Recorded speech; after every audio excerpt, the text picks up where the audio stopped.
Hello, thank you for attending Couchbase, Preventing Cloud Lock-in with Modern Data Architectures. My name is James Powenski. I'm the Senior Solutions Engineer with Couchbase. I've been with the company 4.5 years, going on 5. Seen a lot of development, not only at Couchbase in the evolution of the product, but also in the industry in general, and in what is moving forward and where the trends are. So we're going to talk about that a little bit as far as a focus on cloud databases. So the session outline with a growing number of multi-cloud deployments brought need for a single source managed solution, secure and fully automated. There's basically, the big three, Amazon, Azure, and Google Cloud all have their versions of this, of a native database. It sounds great up front, and they really tease you with an easy cost solution up front, but we'll explore that a little bit further. And then, basically the demanded capability to deploy across multiple cloud vendors without being locked in is a key feature. Specifically, if you're going to one cloud provider, you don't want to be locked into one vendor. And simply because if you let's look back to last year with what happened with Amazon and the Kinesis, when Kinesis went down, it took down an entire data center. So not, this is Ashburn, Virginia, which is a monster, let's say, data center in Ashburn, Virginia. That's where you want to mitigate your risk, and mitigating your risk is basically being on more than one cloud vendor. But they're not going to allow you to do that. They're going to want to keep you where you are. And I have many customers who want to mitigate that risk across multiple vendors. So we introduced Couchbase's databases service solution. This provides a centralized multi-cloud deployment management and a fully automated solution, and it's cross-platform, or it's cross-cloud platform. So you can be in Azure, Google Cloud, or AWS, and you can replicate against them as well. So you can have a DR cluster in another vendor, no problems at all. So what are the public database cloud challenges? One is high unpredictable costs, and the cost scale as you do, and usually on sustainable levels. What this means is basically what they get you in is in the front door with a low cost. Everything's almost free, and then as you use it, this is where the kickers, start to get kicked in.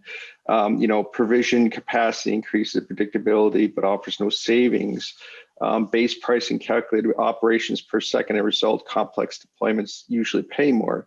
What this basically means is it's on a per use, almost on an op per use basis. Not only are they getting you on the machines, but they're getting you on how much data are you using, not only the footprint within the data, within that service, but also the connection to it. So, there's throttling, there's metering of everything you do.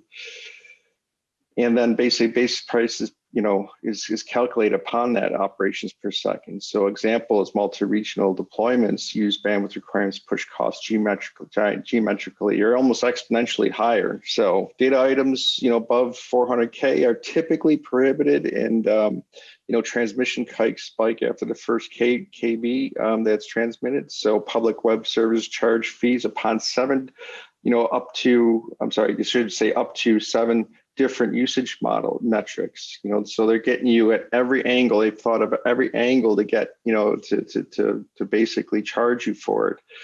Is that for even a medium-sized company, is that realistic? I don't think so.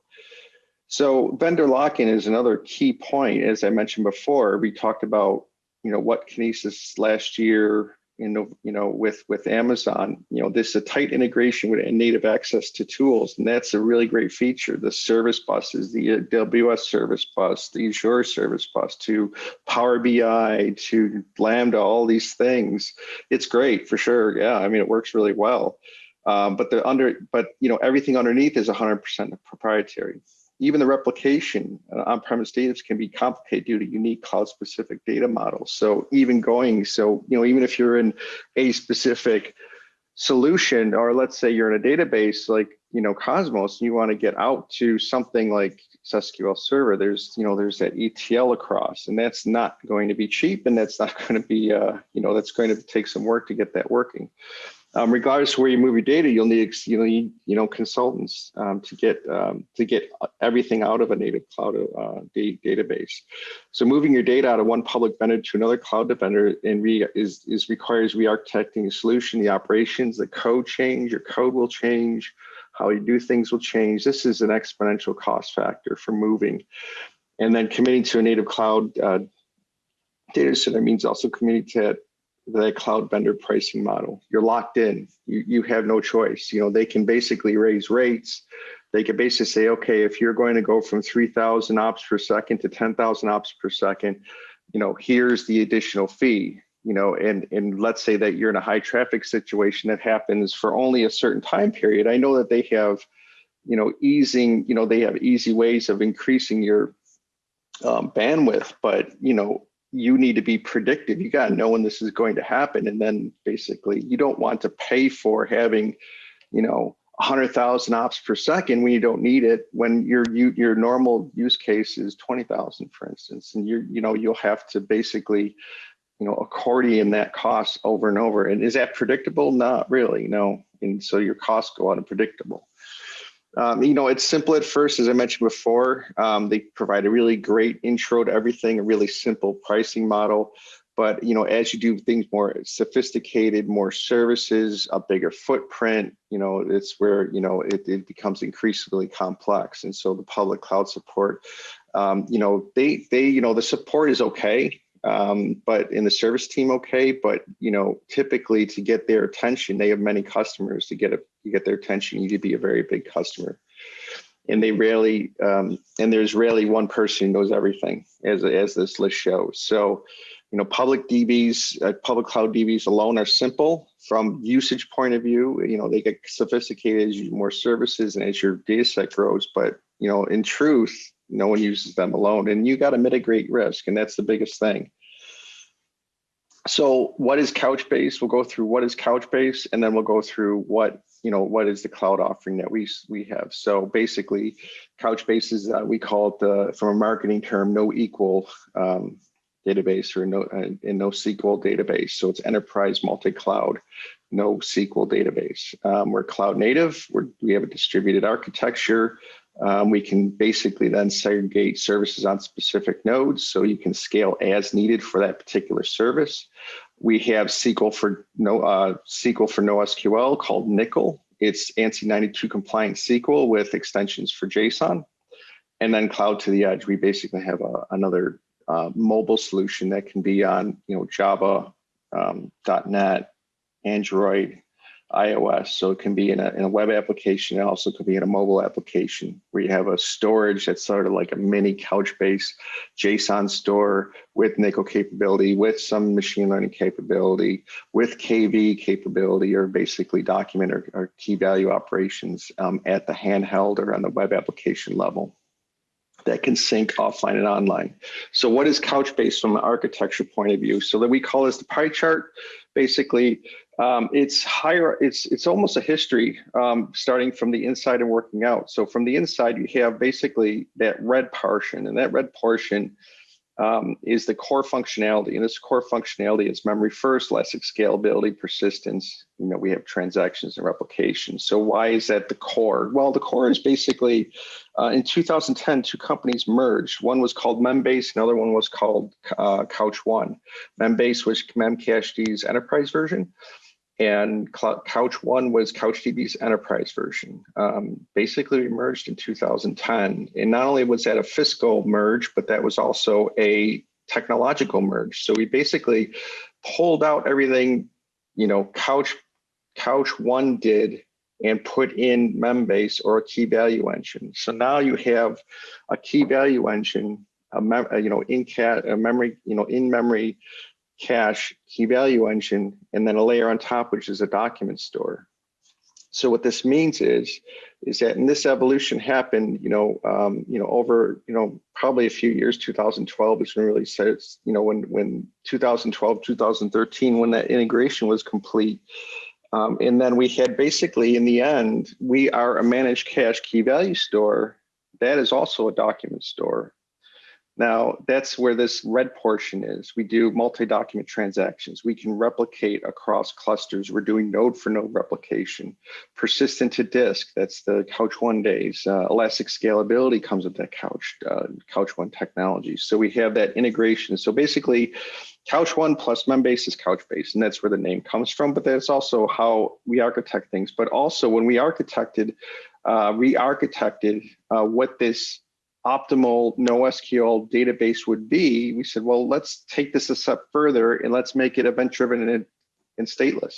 So it's event-driven and asynchronous. So each one of these services that rely on the outside are actually they're listeners for events. And so they're not stateful against each other. They're not like, they're not waiting for another service. They're basically all, let's say, independent with a listener, event listener, observer, however you want to say it, to events. So I argue that the key value on the left should be in the red because everything we do underneath the hood is key value. Even a document is a collection of key value operations, but that's transparent to even an admin, doesn't really matter. We do that internally. And then, all these other services, I like to say, are event-driven, asynchronous, stateless. So indexing and query, you have traditional indexing and a query engine. They can be separated into specific machines. The indexer is event-driven, which means we are not scanning the data set for changes. We are basically getting mutation events that come to the indexer and the index is updated. This means better resource management. This means it's independent of the data nodes so that now it's not influencing what's happening in the data. So if there's read writes going crazy, if there's a bunch of writes going, that the indexer, work that's being done to basically handle those mutations in an update index are not influencing those operations because they're separated by a machine. So that came along in 4.0 was nickel and index and query, and then 5.0 full text search came in. The best way to describe full text search, it's what I call the greatest hits of text search, like Elasticsearch, for instance. We're not trying to replace Elasticsearch. They do a lot of great things, but there's certain core functionality that's really just required. That's really required for web applications, e-commerce, these type of banking, all these other different silos, as we call them. That you don't need that. You can stay in database. And this is where you have an event-driven asynchronous architecture where now you're not doing any ETLing. So full text search does inverted indexes, faceted searches, 23 different language supports, and it's on its own node. So it has a listener for mutations. So it's quite efficient. And then in 6.0, analytics came along. And also eventing came along, and eventing is basically, think of them as triggers. Think of taking all those mutation events and doing what you need to do with them, customizing code in JavaScript in this service. So you're not writing cron jobs anymore. You don't have to have a few developers who are developing and maintaining a cron job. And this could be ETLing to other entities. We can do it all within eventing. And you just basically one-stop shop. It's basically running there. And analytics is our, it supports SQL++, which is basically the parent of Nickel. Nickel is 99.9% of what SQL++ is. SQL++ is the language Don Chamberlain developed. He's one of the founders of SQL, and he wanted to include evolve SQL to support JSON, and that's what SQL++, and that's what analytics supports. So we basically can go to S3 buckets. We do analytics against S3 buckets. We can do, we can be in another cluster. So we can actually you can have a cluster of analytics that's running like a data lake, but also doing, SQL++, which gives you the power to do multiple range scans, multiple select statements within one call, basically. And then, there's mobile, which is basically, like I mentioned before, on a device, on a web application. We have a synchronization server that sits in front of Couchbase called Sync Gateway. Sync Gateway does everything a REST call does. Authentication, business logic, querying, fetching data and that path back. But we express it as user roles and channels. So your business logic turns into roles and channels at that point. You could have semi-private, private, or public channels. And then unified program model basically means when you change from one language to another, the verbiage, the calls, they're named the same, the parameters are the same. Full stack security comes with the enterprise version, SSL between nodes, SSL between clients, SSL between clusters, doing certificate management, TLS certificates totally supported even between nodes, and X509, for instance, we can do encryption on the mobile side. We can do through some partners do at-rest encryption as well. And then basically big data and SQL integrations, you name it, we do it.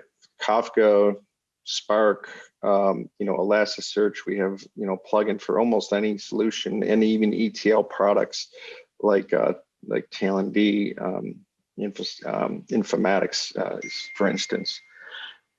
And then container and cloud deployments, I'll talk about that in a little bit, and it folds into Couchbase Cloud as well. But we do have a full Kubernetes support from the day Kubernetes went GA. We were GA with the operator. We have a lot of autonomous behavior, a lot of autonomous management put into the product. There is no master node. The admin is easy. So to translate that into an operator that can work in Kubernetes OpenShift is very easy. And yeah, so it's all the core functionality. So cloud deployment models, basically self-managed on premises, customer manages and operates it, maximum flexibility, requires databases, or DBAs, to infrastructure admins to manage that. So Kubernetes autonomous operator speeds the deployment, it reduces the management burden. The key part of the autonomous operator, a self-healing, self-adminning cluster is the key point. And so with a self-management on a integrated solution, customer managed and operated again, but it's on a public cloud, requires DBAs, the same thing. And the same thing with Kubernetes, you can deploy the operator there as well. But database as service is fully managed, automated, self-service, agile, flexible, deploying minutes, highly available, reliable, secure, comprehensive monitoring support, and eliminate operational overhead. And again, the database as service use the operator. So what is Couchbase Cloud exactly? So the key features, it's fully managed. You can size, deploy, and operate and upgrade your Couchbase environment. You can have comprehensive monitoring and alerting. With automated, you're getting streamlined onboarding and operational experience. You manage and operate with a few clicks and you're available on demand. So the thing is that with Couchbase, you bring your subscription to us, and that's a big deal. And I think I'm going to talk about that a little bit, but basically what that means is that you know where your data is going. You know what region, what availability zone, what machine it's on. You have access to that data. You don't have to ask for your data. You can get it. You can get it no matter, you don't have to ask anybody. You can only have to ask Amazon or Azure, can I have my data? No, it's just there. You can grab it. It's secure, basically role-based access control with FMA for key operations. It's encrypted at rest or in flight. It's flexible, so a single to multi-node deployments, spans caching, source of truth. This is where the services come along. You deploy in cloud of your choice. It's highly available, so it's fault tolerant, self-healing, operated built-in best practices, and it's multi-region on-premises to cloud replication. This is where the operator is basically doing the work. And hourly pricing, you can do yearly pricing. There's different. It's based on a credit system, and like I said, you're going to leverage reserve pricing from your CSP. What this means is that you're going to then you can make a deal with Azure and AWS for machines, and you just do you're going to log into Couchbase with those credentials. You're going to log in, and then you're going to say, like, here's the machines I'm allocated for, I would like to use for these clusters. And then, like I said, you have access to it. And if you need to pull data, we can do that. You can do that as well. You don't have to ask for permission. And the other fact is that, there's no metering. You can hit it as hard as you want. You can do as many transactions as capable of handling. There's no usage pricing models. There's nothing like that. So you can just use at will, basically.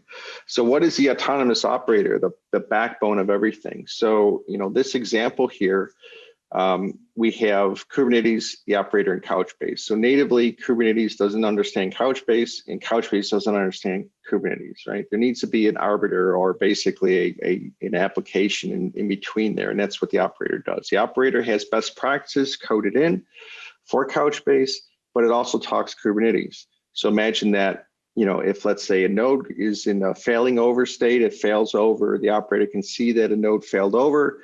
It could say, okay, I need to get this node out and I need to get another node in, or basically a pod in, and it's going to ask Kubernetes in the namespace and say, like, I need a new pod from this, of this machine with this, this image, which has Couchbase installed, bring it in.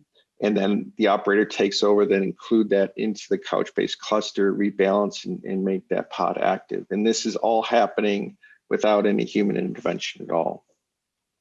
So the key features: auto provisioning, auto recovery, geo-distribution, centralized management, persistent storage, and supportability features. We have auto scaling that's coming very, very shortly. It's in a small form for now, but in the next release in a few months, it'll have full auto scaling capability of all stateless services, which is a really great feature. Auto versioning, it can auto upgrade as needed. Couchbase, it also can do auto backups as well, so you can schedule and do automated backups. So the control plane itself, it's a unified management for your entire organization, across multiple clouds and VPCs. It's self-service interface for cloud projects and clusters. The billing, usage, consumption is granular from a financial ice. It's not complicated. It's just basically a credit system. And that credit system is basically X amount of nodes over this period of time. You basically say, I need this much capacity from this many nodes. And then we just basically run the credits for that. And so it's very transparent how it's going to work. And it's also predictable, meaning that costs aren't going to get exponentially higher as you use the cluster. So the important part is, you have, let's say in this diagram of the data plane, you have two projects, you have clusters within those projects that are touching AWS, Azure, and Google Cloud. The cool part is that control plane does cloud orchestration, monitoring, alerting, security and access, and billing and support, all within that pane. So you can see all of your databases across all of your public, where you're hosted, all in the same spot. You're not going to have to log into somewhere else to see your AWS. You don't have to log into your Azure to see that. It's all collated in the same spot.